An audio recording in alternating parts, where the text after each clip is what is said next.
Hi అండి. మా street Ganapati 15 రోజుల పూజలు అందుకుని గంగమ్మ ఒడికి వెళ్తాడు. స్వామి కోసం పప్పులో ఉండాలి తయారు చేస్తున్నాను. పిండి చల్లారిలోపు 10 నిమిషాలు నానబెట్టుకున్న పెసరపప్పుని కడుక్కొని సిమ్లో కొద్దిగా వాటర్ వేసుకుని ఉడికించుకోవాలి.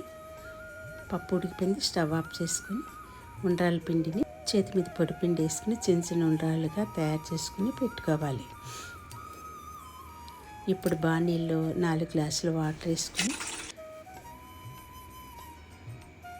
మరుగుతున్నప్పుడు తయారు చేసి పెట్టుకున్న ఉండ్రాలను వేసుకొని పొంగుతున్నప్పుడు స్టవ్ సిమ్లో పెట్టుకొని దగ్గర 15 నిమిషాల పైన ఉడికించుకోవాలి. 15 నిమిషాలు అయిన తర్వాత కూరబెట్టుకున్న బెల్లాన్ని వేసుకుని ఉడికించుకున్న పెసరపప్పు ఇలాచీ పౌడర్ కూడా వేసుకుని ఒకసారి జాగ్రత్తగా కలుపుకొని 5 మినిట్స్ తర్వాత స్టవ్ ఆఫ్ చేసుకుని